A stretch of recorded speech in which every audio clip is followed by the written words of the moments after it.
Our last speaker for the conclusion, talking about partnerships with governments, Brittan Heller, she's working at the intersection of technology, human rights, and law. She's a lecturer at Stanford University and a teaching fellow at the Stanford Law School. She's focusing on the XR impact on society, human rights, privacy, and security. She serves on the steering committee of the World Economic Forum's Metaverse Governance Initiative, and she studied XR content moderation as an AI in Tech fellow at the Harvard Kennedy School, our Center for Human Rights. That's a lot of hats. She's also a visiting fellow at Yale's Information Society Project and the senior fellow at the Atlantic Council Digital Forensic Research Lab, an affiliate of the Stanford Program on Democracy and the Internet. And in 2024, she received the Bellagio residency to write on spatial computing. So please welcome Brittan. She knows everything about human rights, ethics, and AI and so on.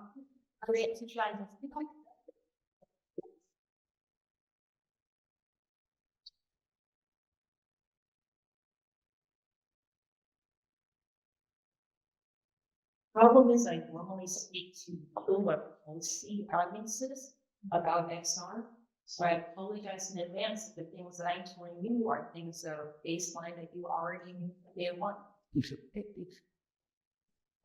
Hi, I'm Brittan Heller. I'm the lawyer at the Black Mirror. That's Crown Prince Saga. So I've been working for the last 9 years of my career is looking at how the convergence of emerging technologies will be dealt with by people in policy-related audiences. So let's start with the synod. So sure. Okay. Exactly. You and I are going to be on a car race today. You'd like to drive on the zip? Sure. I'm really into this car racing game, and so I choose the red McLaren. And I realize when I like this car, people dilate, heart rate increases, my skin gets a little more moist. All of these involuntary bodily reactions is this fun. After I swear you beat you in a car racing game, I notice strange things start to happen in my computing environment. I go into my email and I start getting advertisements for why now is a great time to rank out your car insurance. I go into a VR sports car and somebody who looks like a person that I find to be super sexy says, what kind of car do you drive? The next time I play the game, there is a woman with dirty blonde hair driving a red McLaren, looks more than a little bit like me, who drives right by. When I describe this to people, they're like, oh, the capabilities aren't quite there yet. But to legal and policy audiences, I have to emphasize that this is not science fiction. The capabilities to do this type of targeted advertising based off of your involuntary biometric feedback already exists in the lab. And there are no legal prohibitions at this point to monetize your involuntary bodily feedback, which I really don't think that's the type of information you can consent to give away when you play a video game. As you all well know, the type of biometric information that are included in XR feeds are the most data-rich of any computing platform we ever had. The type of information that you could have gotten from the car racing game, you could tell my relative truthfulness. For the Harvard paper that I wrote, I interviewed Tom Furness, who's one of the first inventors of the VR headset. And he was joking with me that he said, why would you want to put a polygraph with 6 cameras on your face? It works in essentially the same way. You can tell somebody's sexual orientation if somebody or people geometry works, or people violate when you see somebody you're sexually attracted to. Under the law, this is a protected characteristic, an immutable characteristic. People don't realize that that is available in the Internet database.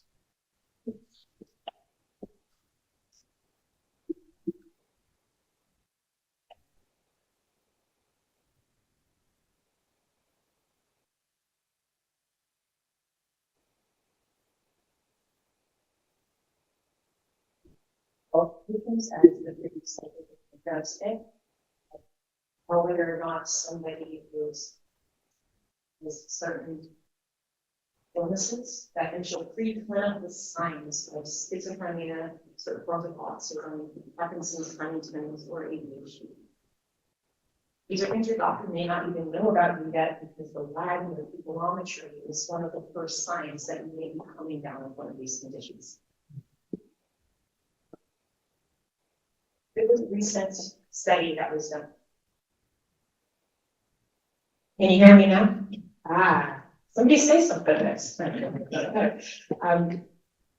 was a recent study by the veterinarian at Berkeley that used telemetry data from BeatSaber, from a publicly available data set. And using machine learning models, they were able to take about 1,000 people and based on a survey as well that they combined with this, they could infer over 40 different personal characteristics ranging from age, gender, to substance abuse history, to disability status, to shoe size. So in this new, what I call the embodied web, privacy is different. And the reason it's different is because you have immersive experiences that run necessarily off of sensory-based data. 6 cameras in for VR headsets, 6 cameras out. And because you need to calibrate the VR headsets, you cannot opt out like you do in traditional flat screen internet-based environments. There are new forms of personal identifying information that come from unanticipated sources. Personal identifying information is a legal category of information that must be protected. Right now, regulators do not anticipate VR data flows as containing this type of information. These new privacy concerns lead to new questions about consent. I've been doing interdisciplinary experiments with other faculty members from across the country to explore how we can make people have meaningfully informed consent, how we can explain to them how these systems actually work. So then when they click I accept, they know what they're talking about.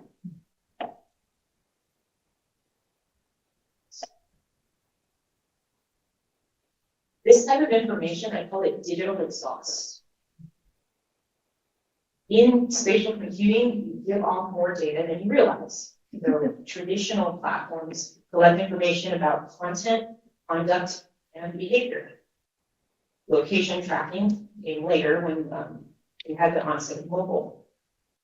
But spatial computing adds a whole new stack layer and a whole new layer for movement-based data that provides highly accurate and intimate behavioral information. That's different than we've had in any other computing environment before.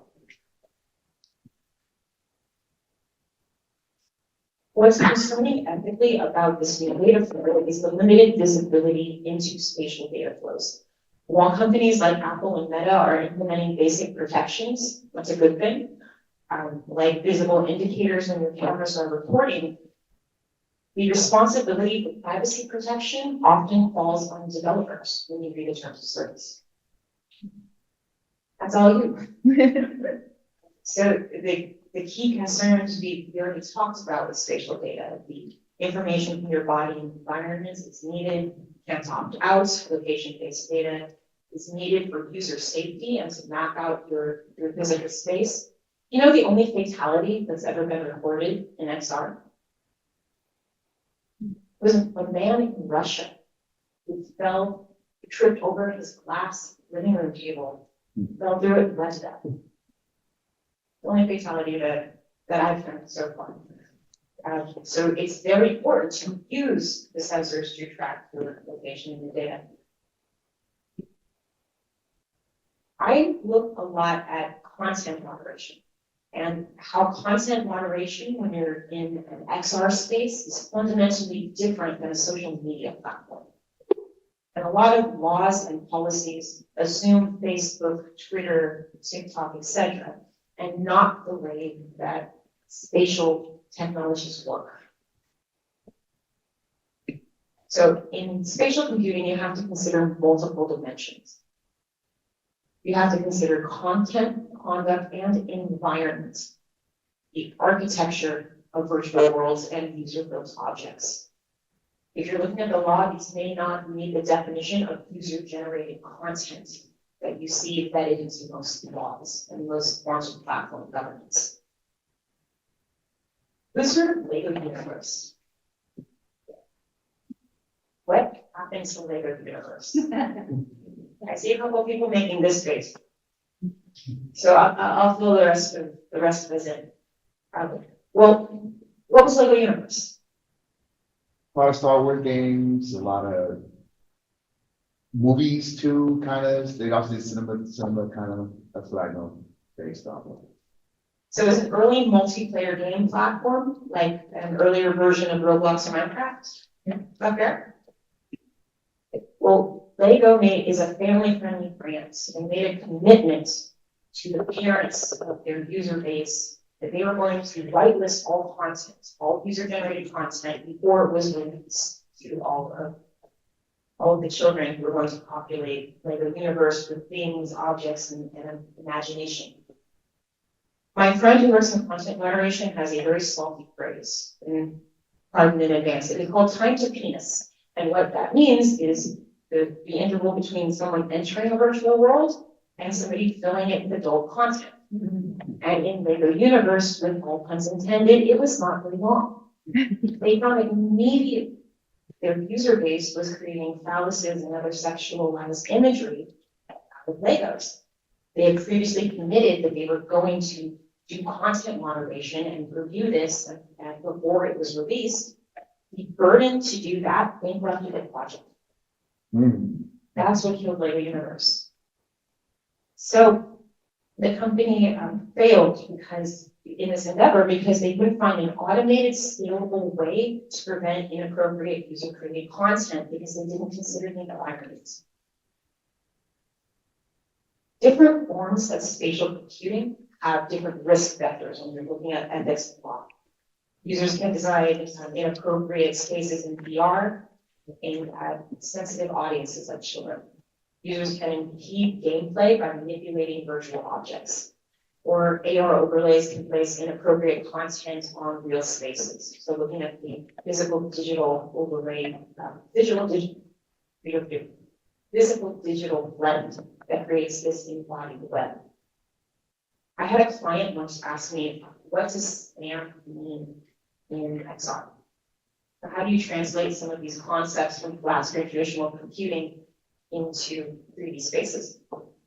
The best example I could come up with was a virtual sports car. And there's a group of people who were really dedicated to playing pool in this virtual sports bar. And one of the game mechanisms allowed you to buy a drink to someone in the bar. They didn't place a limit on the times you could use that mechanism. So when a new person came in and started using the pool table, what that group would do would be to buy infinite drinks for that person that all landed on the pool table. So it impeded gameplay. And the person eventually left. They couldn't use the pool table. That's spam in a virtual space. It is a gameplay mechanism or a communications-based mechanism that clogs the pipes in the same way spam clogs your inbox. That example is just trying to show that the type of language, the type of examples that you use in flat screen computing don't always translate cleanly or predictably when you move into a 3D computing environment.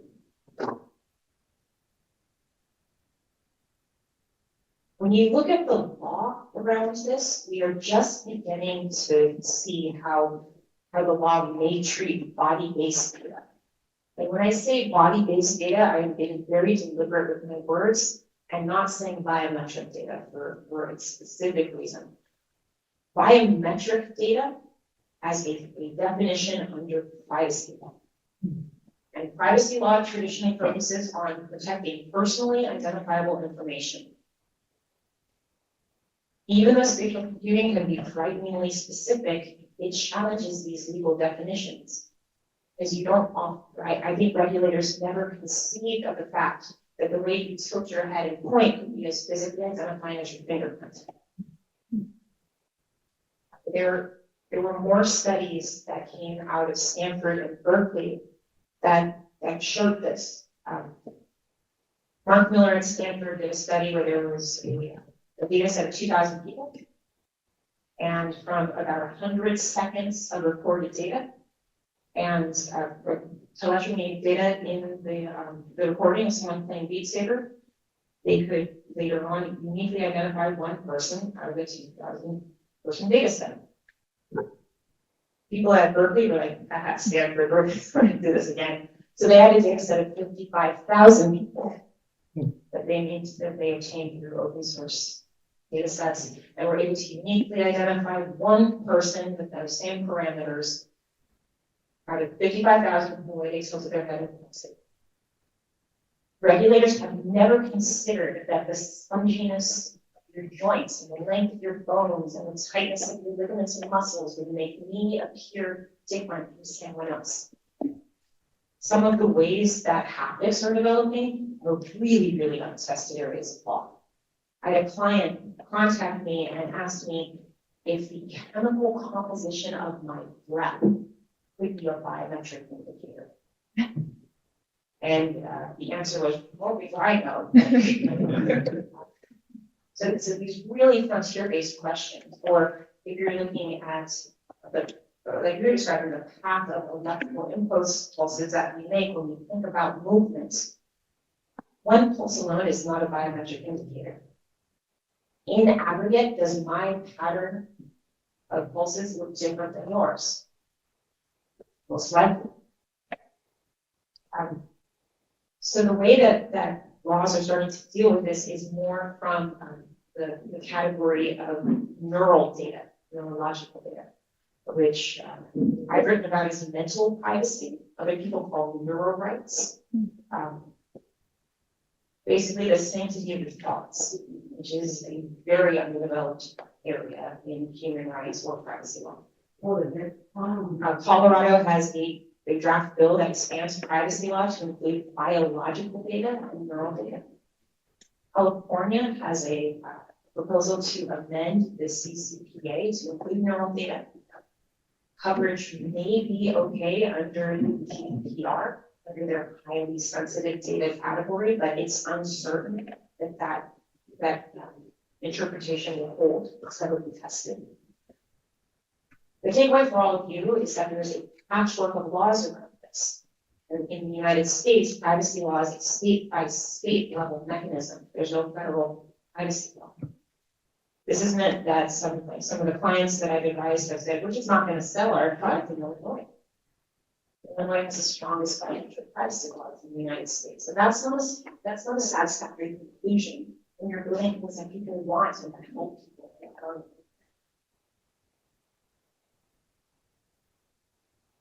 This is not new to people who study this and do this, but to my legal audiences, this is very, very new. I share the differences between 2D web browsing and experiencing a virtual world. Jeremy Bailenson, my colleague at Stanford, writes that you don't just observe a virtual world, you experience it. So the way that you create a sense of verisimilitude in the virtual world is based on 3 psychological characteristics: presence, immersion, and embodiment. Presence is technically the illusion of non-mediation, which basically means, in real people speak, when we are as good. there is no interface, there is no headset. It's the magic and the music and the way they demonstrate this in the lab is through a flame walking experience. Because I've been affiliated with the lab, I've been able to bring in legislators from across the world and put them on the plane. And they are very, very skeptical about everything I say and the data I bring to them until I make them walk that plane. And then the architects of the GDPR roll across the floor. Kind of a gratifying experience. Immersion is how users feel genuinely present in an alternative environment. And a lot of people often come from theatrical backgrounds when they come into immersive world. So look at it like the mise en scène, so all of the appropriate trappings. A virtual opera will need proper lighting, spatially oriented sound, and low latency to have appropriate movement. Any one of those breaks in the illusion breaks. It uses multiple sensory inputs at the same time. Embodiment is that users experience their avatar as their actual physical body. Mel Slater, a researcher from Barcelona in the early 2000s, took a canonical experiment and moved it into the yard. And so he had people look down at their own hands, and then he had them look down at a rubber hand. And with the rubber hand then was subjected to a lot of physical abuse. They would take a hammer and hit it. They would take a knife and pretend to stab it. And the people would jump, scream, they would try to pull their hand back, even though they were rubber hands. This can be really beneficial. We've been learning about lots of educational applications and medical applications. It can be a really good thing to have this embodiment outside of your cognition. But it can also be risky. You can have real impacts in virtual spaces. Something that doesn't make my resume is that I was the Jane Doe plaintiff in the first cyber harassment lawsuit, and I won. When I was a student at Yale Law School. When you look at, I also became a federal prosecutor when I graduated from law school.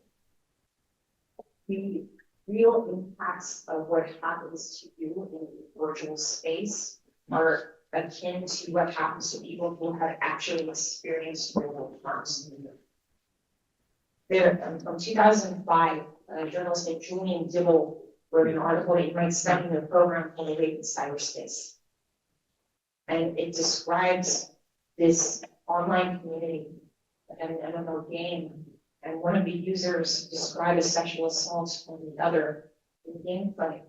And it talks about what the community had to do to try to address this because they didn't have any norms or rules set to try to talk about what happens when one player violates another. When you think about that, there was in 2016, a journalist writing under the pseudonym of Jordan Bellamy wrote about going into an archery game and being broken within 2 minutes and 30 seconds and entering the game environment.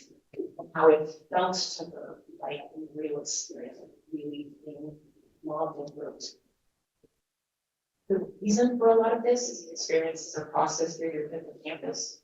This is a very short explanation. It's much more complex, but your hippocampus is where you create memories. So it didn't feel like somebody describing something through words or who know that through Twitter. When somebody says they were harassed or they were assaulted in VR, it feels like somebody going into your living room, sitting next to you and screaming in your face, not writing a mean tweet to you. It's this one's body.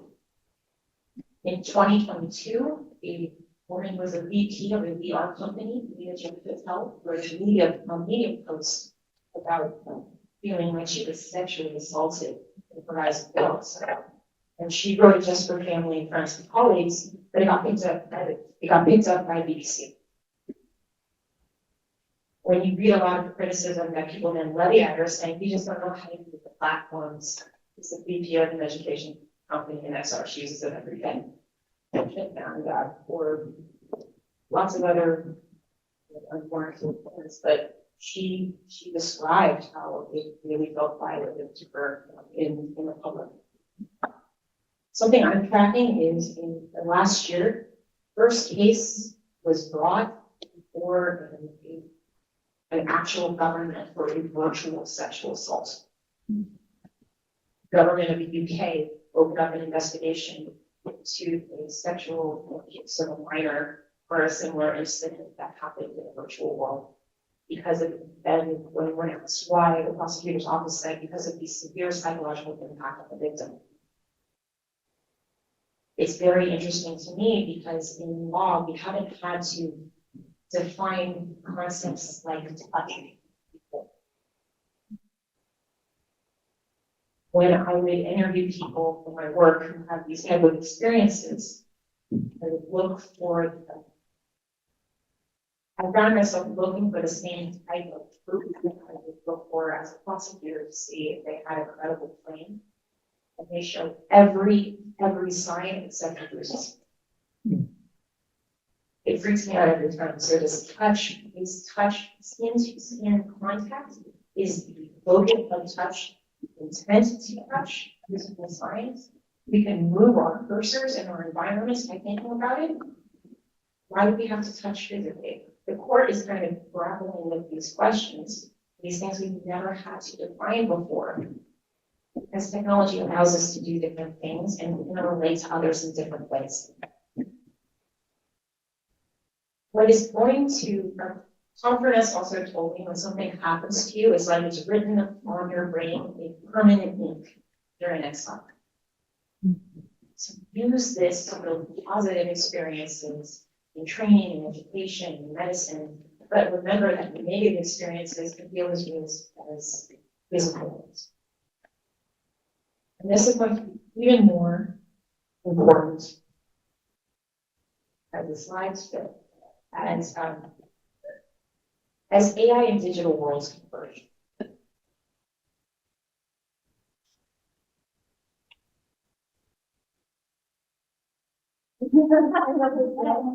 They converge so well. They converge so well. Some of the things to look at in this new situation of convergence, so kind of problem areas that you can anticipate and that you might want to address as you're designing and building things out are generating 3D objects and environments in low code, no code environments, and the risks and benefits that can bring to your users.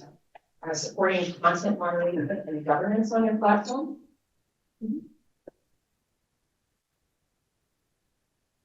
And how you process body-based data, in particular eyes, hands, and voice. Those are the most information-rich data flows. Also understand that when you have XR data flows, you are creating a record not only of stimuli, but people's reaction to that stimuli in the same data feed. That makes it unique from any other type of internet-based flow as well.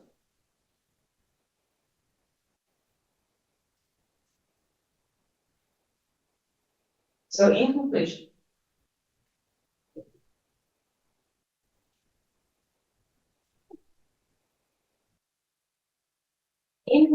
the move to the embodied web is going to open new frontiers for privacy law and digital governance. As we navigate this transition, I challenge all of you to work with and develop frameworks that can account for the unique nature of this body-based data, the visceral impact of spatial experiences, the convergence of AI, emerging technologies, and virtual worlds, and the need for new user protections that we've never had to think about before. The future of digital interaction is embodied, immersive, and transformative. So our governance frameworks must evolve accordingly based on different hardware and data flows. Thank you.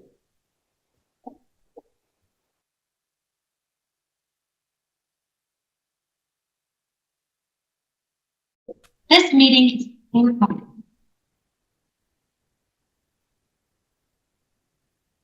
Voila. Thank you. That was very so great. Back there. So my question is my comment, as I was saying before, the most effective, really the only real effective way for unlocking neuroplasticity and kind of brain-based activities is to have what's called a closed loop system, right? Which is constantly measuring in order to do adaptation. The power of that is you get this completely personalized experience within a standardized treatment format. The danger, of course, is that you're literally streaming the person's data out. As someone who worked in the world of HIPAA for 20, 30 years, or criminal penalties, we need some kind of, HIPAA, digital HIPAA version of this, and how do we get people, who manages that? That is really provocative and cool. I've never had anyone ask anything like that. So I'm going to think about it and get back to you. Most of the time, when people ask that question along those lines, I say there are privacy enhancing technologies and techniques you can build into systems to add computationally non-significant noise that will help anonymize your data flows, but not impact the fidelity of your AI systems or compute. And that's something you can do, but I do not know.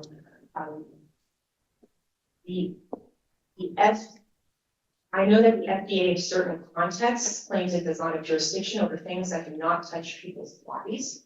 So it would be a question that I want to research more to see where their authority would stop. Traditionally, you would want them to be the ones to do it.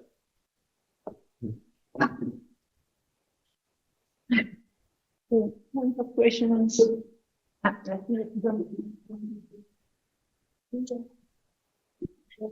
Okay, thank you. To ask you a little bit about like the legal framework, because I mean, so thinking about privacy and for example, like Fourth Amendment search and seizure, right? Initially, the interpretation was primarily based on that, right? That you're secure in your possessions, right? So your homes, and then we had things like tracker, right? And so Supreme Court decisions and laws evolved around that, right? So now it's, I'm sorry, Tiny coaching. Exactly.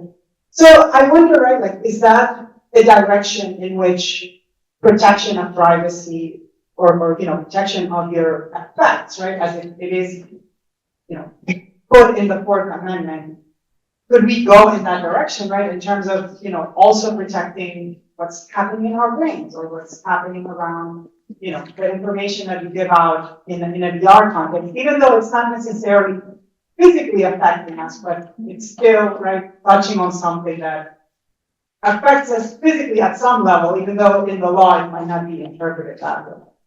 I think that would be covered by these new proposals around mental privacy. Mm-hmm. If you want to see some really good templates for that, I would turn you to, there's some challenges with it, but looking at South America, where Chile has really grasped onto the neuro rights movement and trying to protect brain-based data in the same way that they do mind-based data. It's really, really nascent, but Europe's also kind of going on that track. I'm doing a study for the Council of Europe about whether or not their human rights-based frameworks actually accommodate spatial people.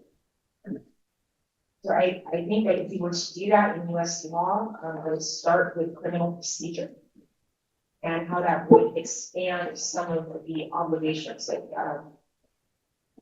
you have an obligation to turn over exculpatory evidence to the defense of your prosecutor. So one of my questions has always been, is someone going to want my VR feed one day as Brady-based evidence?